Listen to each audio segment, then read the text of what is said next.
उत्तरी यूरोप से एशिया के छोर तक और अलास्का से कनाडा के सुदूर उत्तर तक हमारे ग्रह का बोरियल जोन मौजूद है। ये पेड़ों से भरा एक विशाल इलाका है। ये है टाइगा।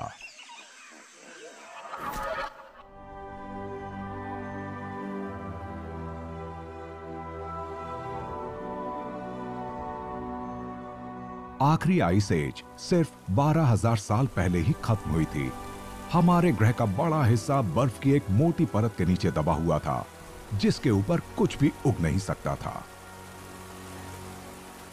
लेकिन जैसे ही बर्फ अचानक पिघली, इससे ठंडी और बिना पेड़ पौधों वाली जमीन का एक विशाल हिस्सा बाहर आ गया और कॉनिफर्स, पाइन्स, फर और लार्च हजारों साल से जैसे इसी मौके का इंतजार कर रहे थे। टेम्परेट जोन्स में चौड़ी पत्ती वाले पेड़ उगने लगे, जबकि पोलर इलाके पाइन्स और स्प्रूसेस के पेड़ों के लिए बहुत सही साबित हुए।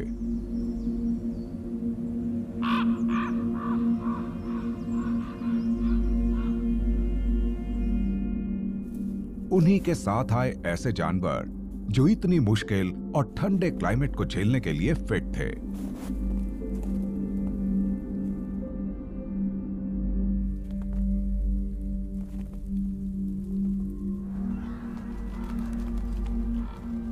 यहां सर्दियों का साम्राज्य रहता है और सर्दी का यह मौसम हर साल करीब 8 महीने चलता है। और जो भी इस विशाल जंगली इलाके में रहने की हिम्मत जुटाते हैं, उन्हें यह बात ध्यान में रखनी चाहिए। टाइगा के कॉनिफर जंगल हवा और बर्फ को झेलने के हिसाब से ढल गए हैं। इनकी टहनियों की बनावट ऐसे ही एक बदलाव का नतीजा है। इनकी दिशा जमीन की तरफ होती है, तो इन पर बर्फ कभी इतनी ज्यादा नहीं रुक पाती कि उसके वजन से ये टूट जाएं। ये सचमुच बहुत ही कामयाब पेड़ हैं। हमारे ग्रह पर ये जंगल सबसे बड़े हैं। इन्होंने पूरे उत्तरी इलाके को ढका हुआ है और इनकी चौड़ाई 1000 किलोमीटर से भी ज्यादा है।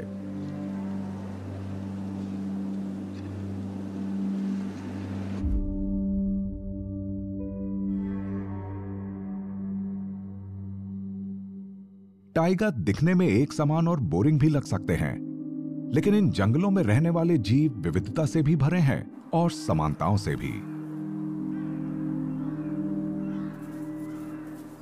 आप इन्हें सच्चे सर्वाइवर्स कह सकते हैं। ये यहां लगातार बनी रहने वाली सर्दियों की सबसे मुश्किल अवस्थाओं के हिसाब से ढल गए हैं।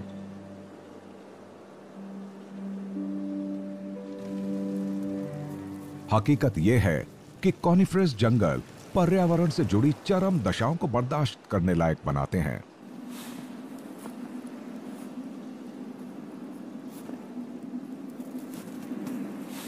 हालांकि यह इलाका खाली और रहने के हिसाब से अयोग्य लगता है, लेकिन टाइगा के पाइन और फर यहां के क्लाइमेट को थोड़ा बर्दाश्त के काबिल बना देते हैं।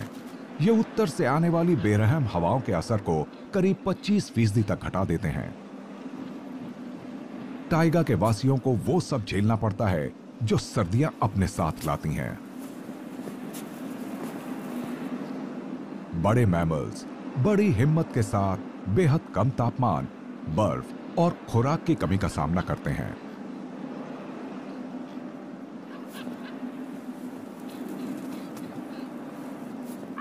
रेवेंस यानी कौवे कमाल के सर्वाइवर्स हैं। ये टाइगा में आने और जाने वाले यहां के दूसरे वासियों पर कड़ी नजर रखते हैं। हो सकता है कि इनसे खुराक पाने का कोई मौका मिल जाए।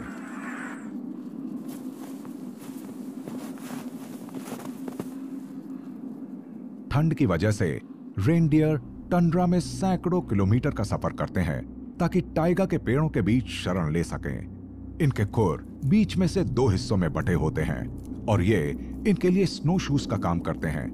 इनकी मदद से ये इस इलाके को बड़ी आसानी से पार कर पाते हैं। खुरों के किनारे कड़े होते हैं, जो आगे को निकले होने के कारण इन्हें आइस या सख्त हो चुकी बर्फ पर मजबूत पकड़ बनाने में मदद करते हैं। सर्दियों के दौरान टाइगा में जिंदगी और मौत के बीच का संघर्ष और ज्यादा चरम पर पहुंच जाता है, तो उत्तर से जो रेनडियर हाल ही में यहां आए हैं, इस विशाल जंगल के बड़े शिकारी उनके आने से खुश हो जाते हैं और ये बर्फ में उनके पंजों के निशानों के पीछे पीछे चलने लगते हैं।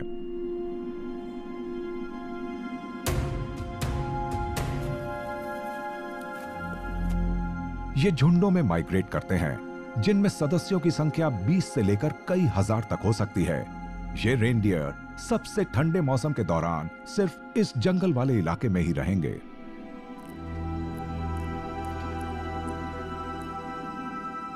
इस जमे हुए बियाबान में किसी के लिए भी खुराक ढूंढना आसान नहीं होता।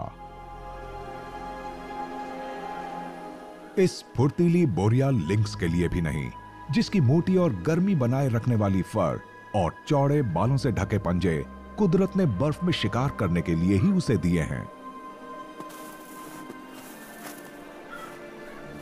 इन्हें भी खुराक की तलाश में बड़े बड़े और खाली इलाकों को पार करना पड़ता है। बर्फ से होकर गुजरने में काफी ताकत खर्च हो जाती है।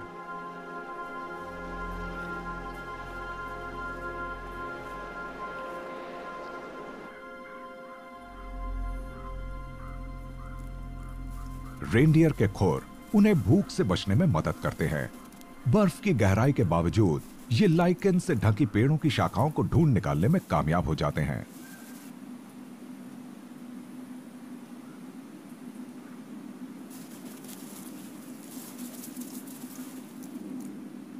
कई महीने तक ये इनकी मुख्य खुराक बनी रहेगी।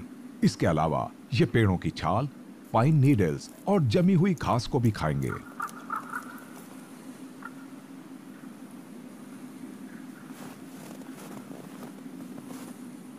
बसंत आने पर ये फिर से उत्तर की तरफ लौट जाएंगे।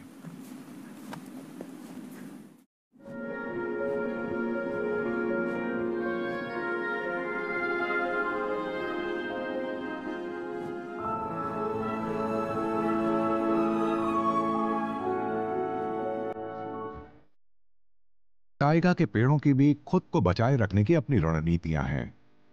पाइन और फर की नीडल्स सर्दियों के दौरान गिरती नहीं हैं।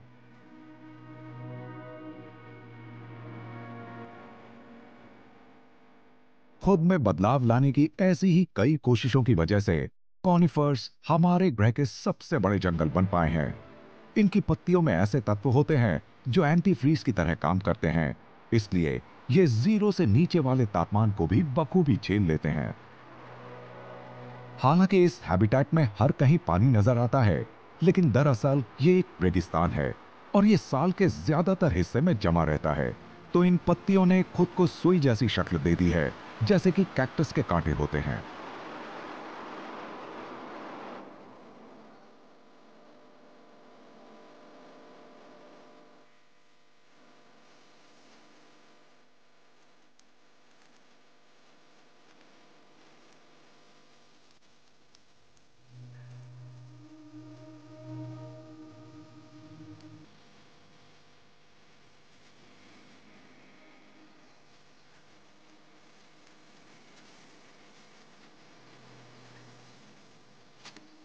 पेड़ों के बीच कई तरह के पक्षी शरण और खुराक पाते हैं, जो इन्हें जबरदस्त ठंड के दौरान सही सलामत रखते हैं।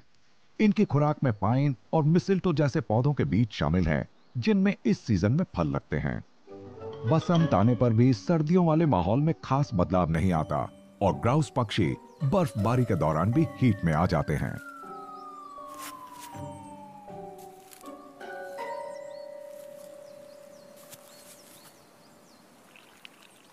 जैसे ही तापमान थोड़ा सा बढ़ता है, पत्तियां सक्रिय हो जाती हैं। पाइन्स को बढ़ने और रिप्रोड्यूस करने के लिए इन छोटी सी गर्मियों में पूरी रफ्तार पर बढ़ना होता है। हल्की गर्मी के इस अंतराल में बर्फ बूंद बूंद करके पिघलती है, लेकिन इस मौसम में भी मैदानी इलाके बर्फ की चादर से ढके रहते हैं और ग्राउस पक्षी बर्फबारी के दौरान भी हीट में आ जाते हैं।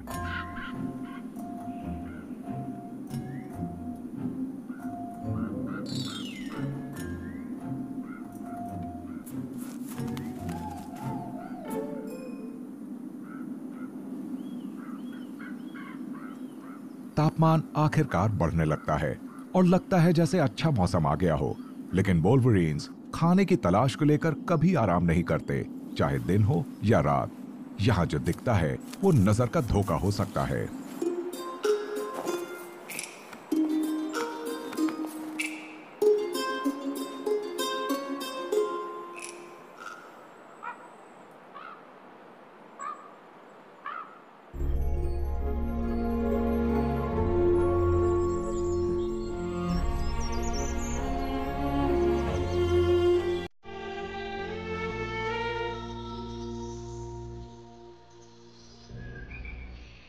बर्फ आखिरकार गायब हो जाती है और टाइगा एक ऐसा भरा पूरा रूप ले लेता है जिसकी उम्मीद नहीं की जाती।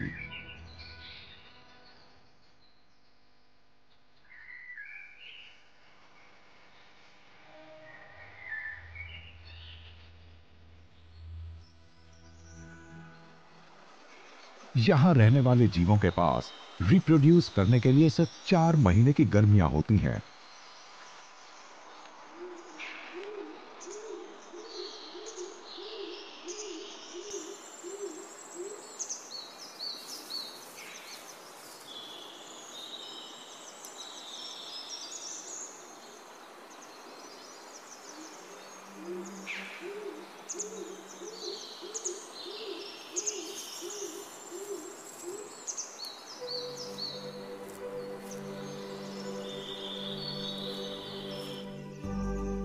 शिकारी पक्षी दक्षिण की तरफ से पहुंचने लगते हैं और टाइगा में बस जाते हैं। बूटेड ईगल इस विशाल जंगल की दक्षिणी सरहद पर घोंसले बनाते हैं।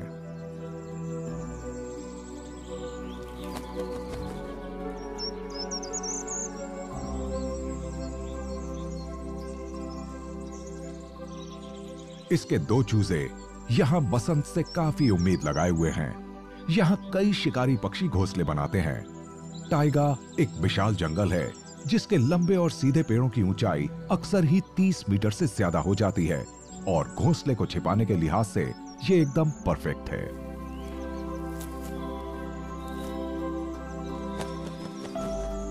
कॉमन बजर्ड्स उत्तर में और आगे की तरफ बढ़ जाते हैं। इनका सिर्फ एक ही चूजा अंडे से निकला है। शिकारी पक्षियों की ये दोनों प्रजातियां टाइगा में हवा के अहम रोल से वाकिफ हैं। सर्दियों में ये बेहद बर्फीली होती हैं, लेकिन अब बसंत में इसकी वजह से असंख्य टन पोलन चारों तरफ फैल जाता है, जिससे पाइन्स की अगली पीढ़ी को पनपने में मदद मिलती है।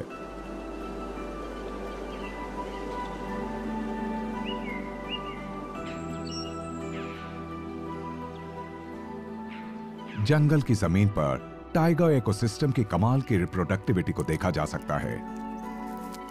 मिट्टी के ऊपर पाइन के लाखों पुराने कोन्स पड़े होते हैं और चूहों की आबादी इस दावत का फायदा उठाती है।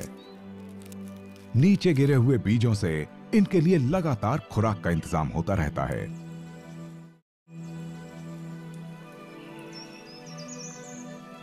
बूटेड ईगल्स का जोड़ा अपने दोनों चूजों का पेट नहीं भर पाया, लिहाजा सिर्फ एक ही जिंदा बचा।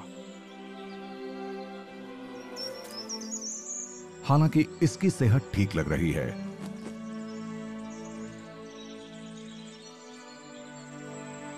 इसके दूसरे भाई या बहन के अवशेषों को शायद लाल चींटियों ने अपनी खुराक बना लिया।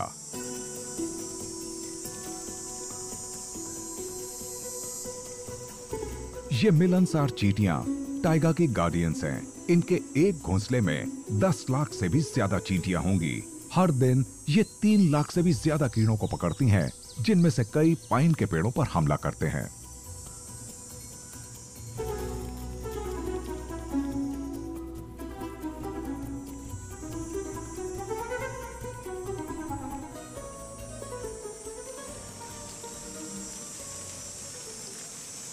यूरोपियन हनी बजर्ड एक और ऐसा शिकारी पक्षी है जो गर्मियों के दौरान टाइगा में आता है।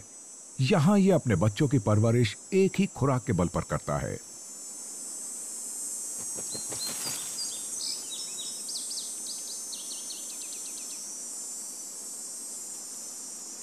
जैसा कि इनके नाम से ही मालूम है, ये मधुमक्खियों और ततैयों के छत्ते से अपनी खुराक लेते हैं, जो चींटियों के रिश्तेदार हैं, जिन्हें ये अपने चूजों को खिलाते हैं।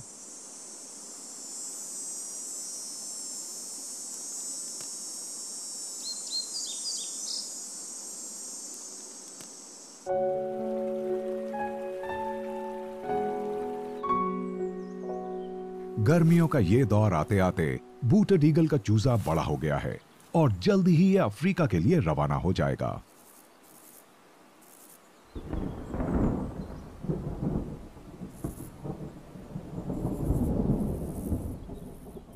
पतझड़ के तूफान बार बार आने लगे हैं और तापमान रोजाना गिरता जा रहा है।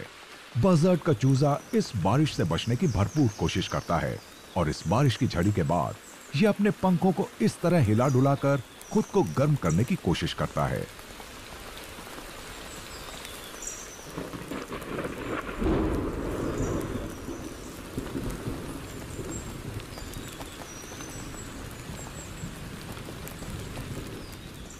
कुछ ही हफ्तों के अंदर इसे सुदूर साउथ के अपने पहले सफर के लिए तैयार होना होगा।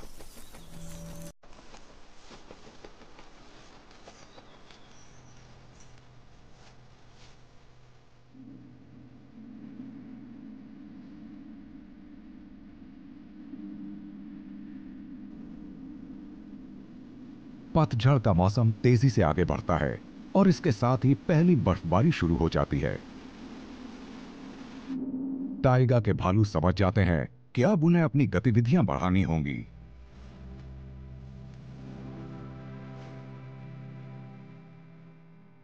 दिन छोटे होते जा रहे हैं और दिन की रोशनी अब पहले से कहीं ज्यादा कम रहती है। कुछ ही दिनों में तापमान काफी गिर जाता है और अब रातें भी बर्फीली हो गई हैं। अगर आसमान साफ हो तो उसी दौरान भालू रात में गश्त लगाने लगते हैं, क्योंकि इस समय नजर आने लगती है ऑरोरा बोरियालिस की रोशनी।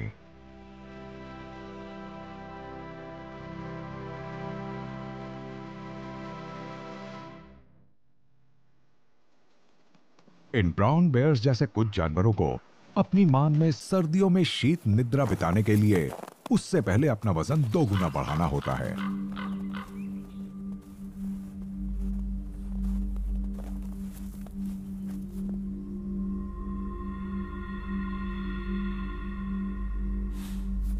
तो उनके लिए अब जितना ज्यादा मुमकिन हो खाने का समय है। पतझड़ के हर दिन ये 45 किलो तक खाना खा सकते हैं।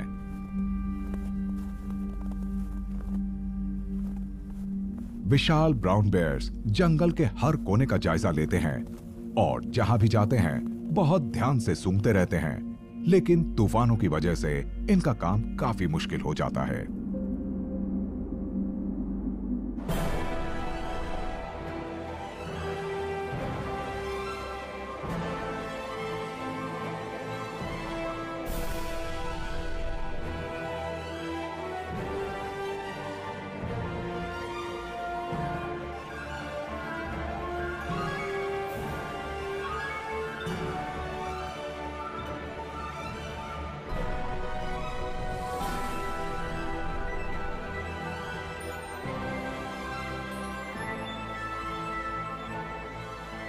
भालुओं की खुशकिस्मती से इस विशाल जंगल के कुछ जीव पहले ही दुनिया को अलविदा कह चुके हैं।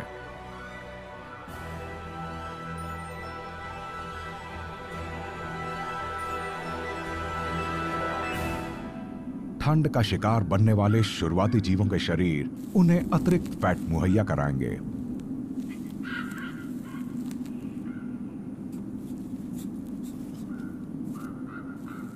साल के इस समय में भालुओं का मेटाबॉलिज्म इनकी 75% खुराक को इनके पूरे शरीर पर फैट की एक मोटी परत के रूप में बदल देगा और फिर सर्दियों में जब ये हाइबरनेट करते हैं तो ये फैट धीरे धीरे एनर्जी में बदल जाता है। सर्दियां आगे बढ़ती हैं तो हवा और तेज और ठंडी होती जाती है और हर बर्फबारी और ज्यादा तबाही लाती है। औसत तापमान अब 0 से भी 30 डिग्री सेल्सियस नीचे गिर जाता है, लेकिन टाइगा के ज्यादातर निवासी इस सब के लिए तैयार हैं। जो सबसे कमजोर होंगे वो इस सब को झेल नहीं पाएंगे, लेकिन ज्यादातर इन मुश्किल हालात का सामना करने के लिए तैयार हैं। आखिर ये जगह इनका घर जो है, पृथ्वी का सबसे विशाल जमीनी इकोसिस्टम, जहां इस प्लेनेट का 60% बायोमास मौजूद है।